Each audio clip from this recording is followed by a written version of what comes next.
للہ وحدہ والصلاۃ والسلام علی من لا نبی بعد اما بعد فقد قال اللہ تعالی فی القرآن الحکیم وفرقان العظیم وبرہان الرشید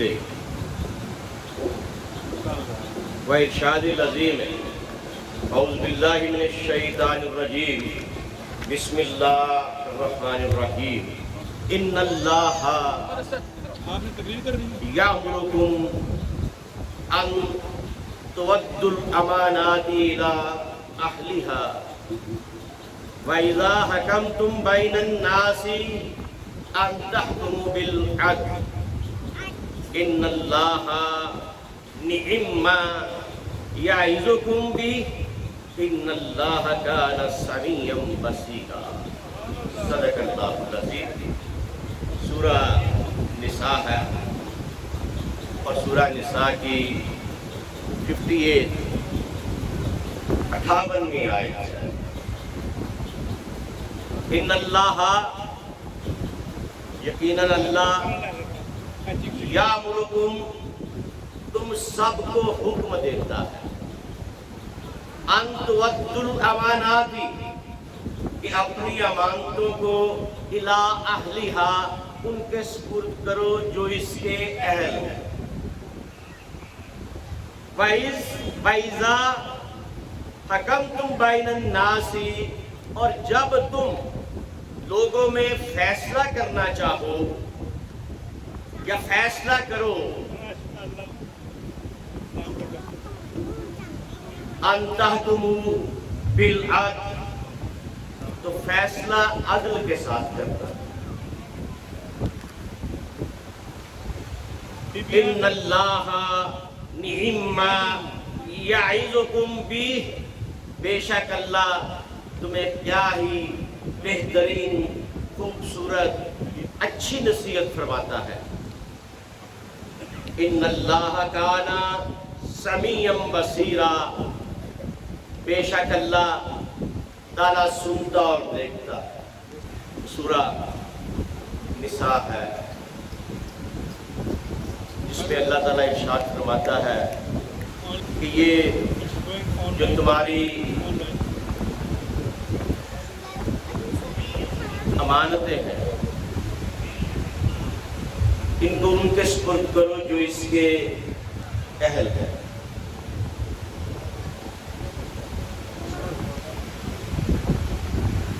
اب طبرانی معجم کبیر عمرو بن دینار نے عبداللہ بن عباس رضی اللہ تعالیٰ ان سے ایک حدیث نقل کی۔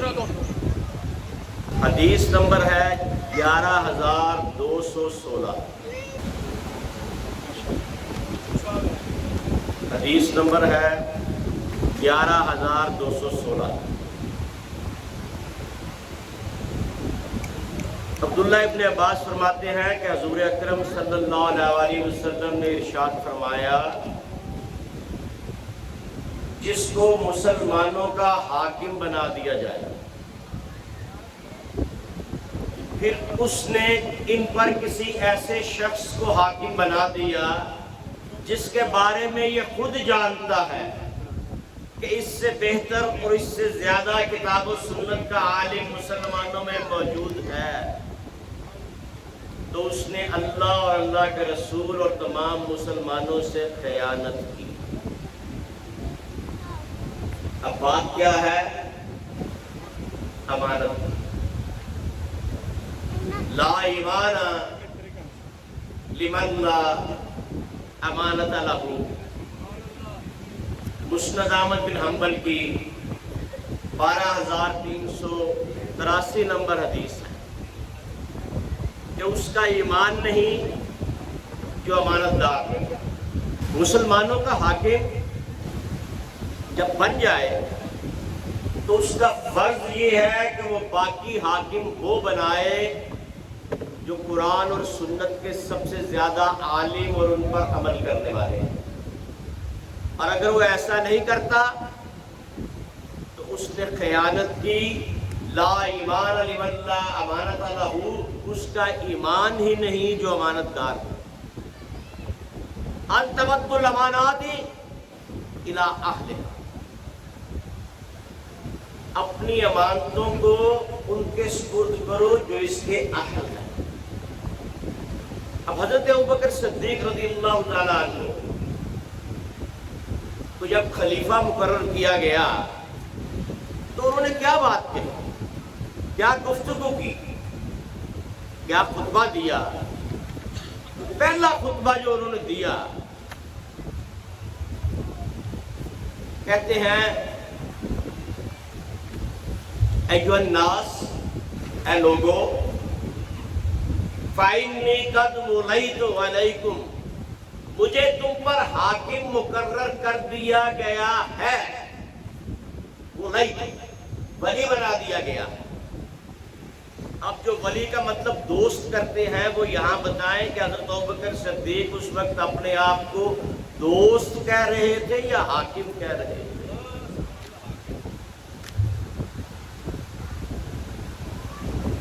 ولی کا مطلب جو دوست کرتے ہیں، مولا کا مطلب دوست کرتے ہیں، یہ بتائیں کہ ابوبکر صدیق اس وقت تم لوگوں کے مولا بن کے آئے تھے، ولی بن کے آئے تھے یا حاکم بن کے آئے تھے؟ قد ولیت علیکم ولست بخیرکم، حالانکہ ایسا ہے میں تم سب سے بہتر نہیں ہوں. یہ وہ خود کہہ رہے ہیں، اجماع امت نہیں ہے. یہ وہ خود کہہ رہے ہیں کہ میں تم سب سے بہتر نہیں ہوں. فَإِنْ أَحْسَنْتُ فَأَعِّنُونِي، اگر میں اچھا کام کروں تو میرا ساتھ دے. فَإِنْ أَسَأْتُ فَقُومُونِي، اور اگر میں غلط کام کروں تو مجھے سیدھا کر دینا. اور تمہارا کمزور انسان میرے سے لیے طاقتور ہے جب تک اس کا حق نہیں دلا دیتا، اور طاقتور میرے لیے کمزور ہے جب سے اس کے حق نہیں چھین. یہ حاکم ہوتا ہے کہ جو اپنے آپ کو ایسے پیش کرے. حضرت عمر فاروق رضی اللہ تعالیٰ عنہ ممبر رسول پہ بیٹھے ہوئے ہیں. امام حسین کہتے ہیں عمر بن خطاب خلیفہ امیر المومنین نیچے اتر، یہ میرے بابا کا ممبر ہے. اب کوئی اور حاکم ہوتا، یزید جیسا حاکم ہوتا تو حسین کا سر کٹوا دیتا، لیکن یہ عمر جیسا حاکم تھا کہ جب حسین نے کہا نیچے اتر آؤ تو عمر نیچے اترا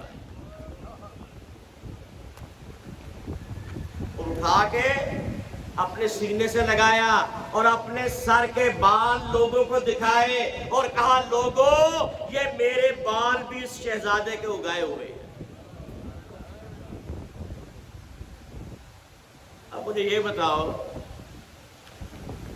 کہ جب یزید کو ولی عہد بنایا گیا تو اس وقت کائنات ارضی و سماوی پہ بہترین شخصیت کون سی تھی؟ سوائے امام حسین کے کوئی ایسی شخصیت نہیں تھی جو اس کائنات میں افضل ترین ہے.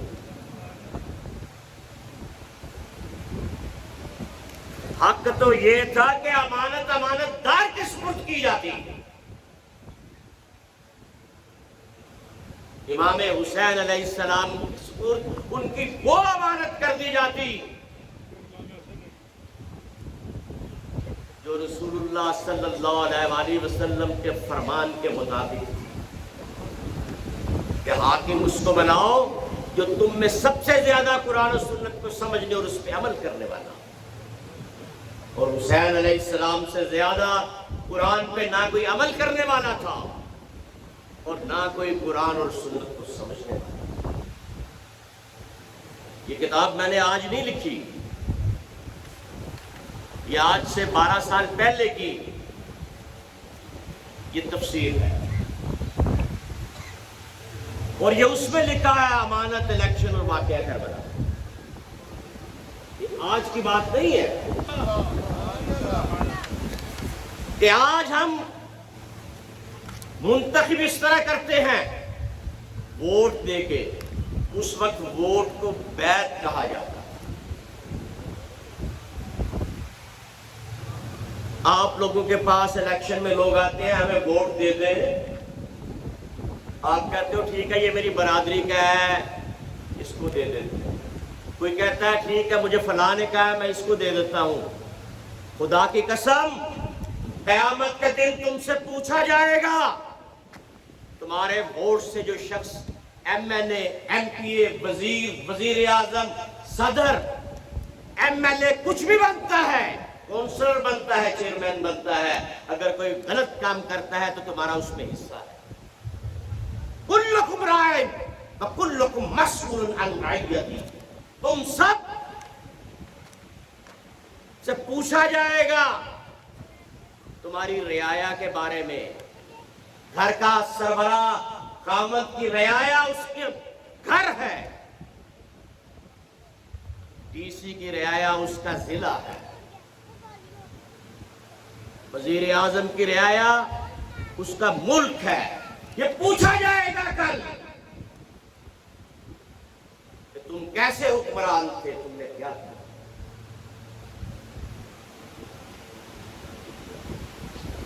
اب حسین علیہ السلام نے یزید کی بیعت کیوں نہیں کی؟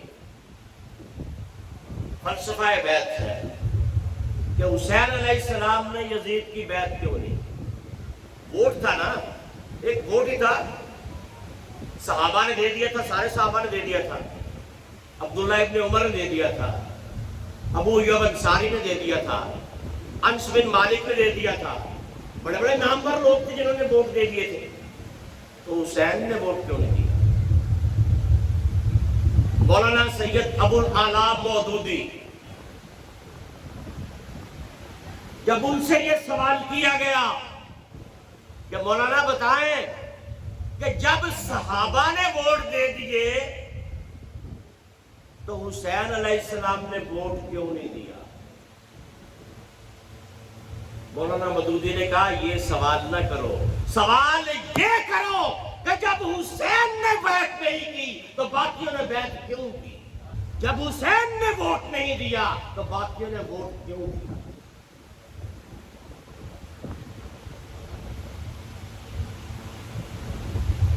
بات یہ ہے کہ حسین علیہ السلام نے اپنے نانا سے سنا تھا لا طاعۃ لمخلوق فی معصیۃ الخالق، کہ جب مخلوق گناہ پہ اتر آئے تو اس کی اطاعت جائز نہیں ہے. لا طاعۃ لمخلوق، مخلوق کی اطاعت نہ کرو فی معصیۃ الخالق، جب وہ مخلوق خالق کی اطاعت میں نہ ہو، اس سے نافرمانی کرے. اگر حسین یزید کو ووٹ دے دیتے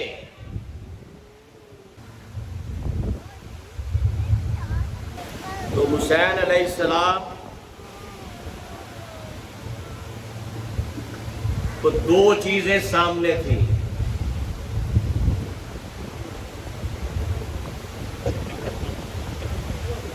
حسین علیہ السلام کے سامنے دو چیزیں تھیں. ایک یہ چیز تھی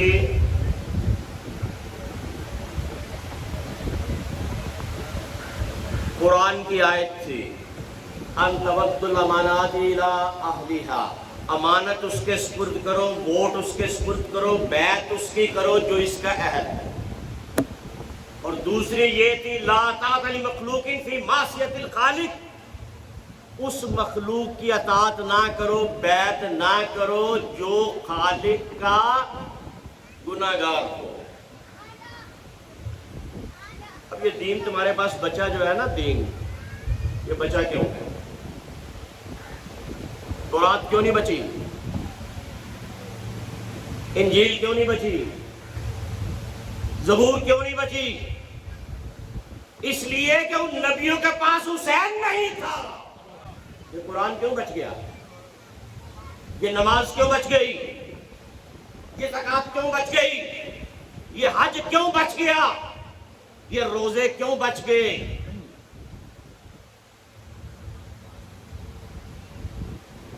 زنا حرام کیوں قرار دیا گیا؟ شراب اور جوے کو حرام کیوں سمجھا جاتا ہے آج؟ کیونکہ یزید تو زنا بھی کرتا تھا، جوا بھی کھیلتا تھا، شراب بھی پیتا تھا، ڈانس بھی کرتا تھا۔ تو اگر حسین اس کی بیعت کر لیتے تو امت یہ سمجھتی یہ تمام کام حلال ہے۔ حسین نے بیعت نہیں کی، بیعت نہیں کی، بتا دیا کہ تو غلط ہے، میرے جیسا تیرے جیسے کی بیعت نہیں کر سکتا، میرے جیسا تیرے جیسے کی بیعت نہیں کر سکتا۔ تو ماں سے نکاح کرنے والا ہے، تو شراب پینے والا ہے، تو ڈانس کرنے والا ہے، تو ننگی عورتوں کا لونڈیوں کا تماشا دیکھنے والا ہے۔ حسین نمازی ہے، حسین پرہیزگار ہے، حسین نے نبی کی گود میں آنکھ کھولی ہے، حسین تمام رات سجدے میں رہتا ہے، حسین تہجد کے لیے اٹھتا ہے، حسین فجر ظہر عصر مغرب اور عشاء ادا کرتا ہے، پھر حسین قرآن کی تلاوت کرتا ہے۔ اور حسین تیری بیعت کیسے کر لے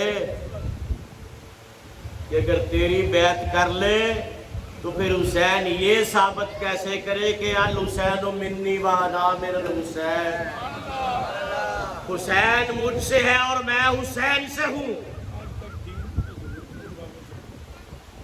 4 ہجری کو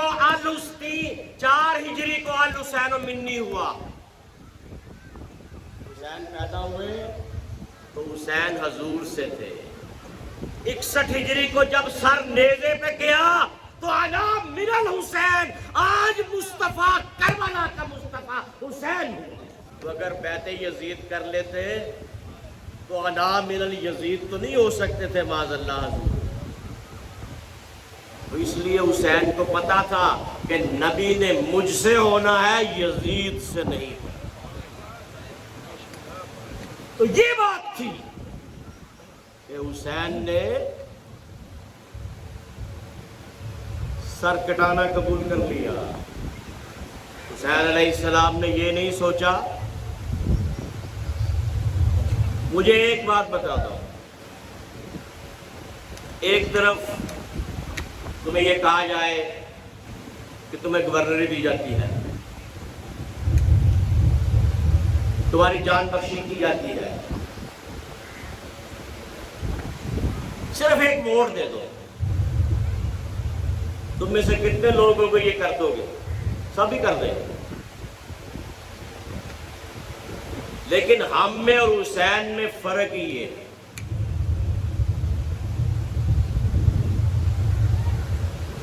کہ حسین نے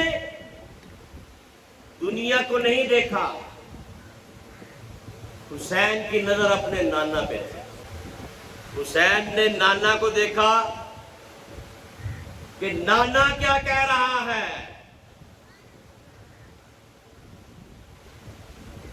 حسین علیہ السلام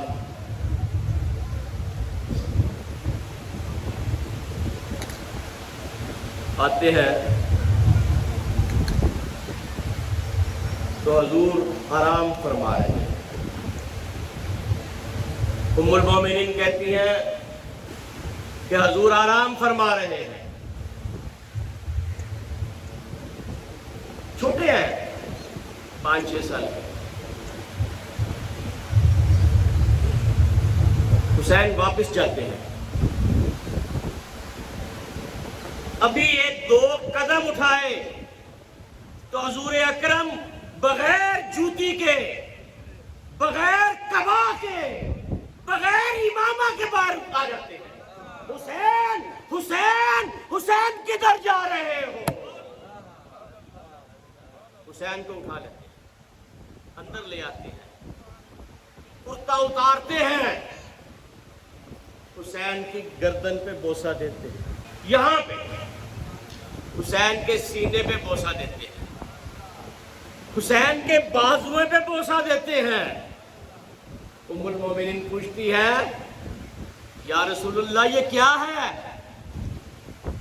کہا ام سلمہ تمہیں پتہ نہیں، میرے اس بیٹے کے یہاں پہ خنجر چلے گا، یہاں پہ تیر لگیں گے، یہاں پہ برچیاں لگیں گی، حسین کربلا میں ریت پہ ہوگا، حسین کا سر کاٹا جا رہا ہوگا، اور حسین کی زبان سے یہ آواز آئے گی سبحان ربی جل اللہ، سبحان ربی جل اللہ، سبحان ربی جل اللہ، ولا تقولوا لمن يقتل في سبيل الله اموات بل احياء ولكن لا تشعرون ولنبلونكم بشيء من الخوف والجوع ونقص من الاموال والانفس والثمرات وبشر الصابرين الذين اذا اصابتهم مصيبة قالوا انا لله وانا اليه راجعون اولئك عليهم صلوات من ربهم ورحمة واولئك هم صدق اللہ العظیم۔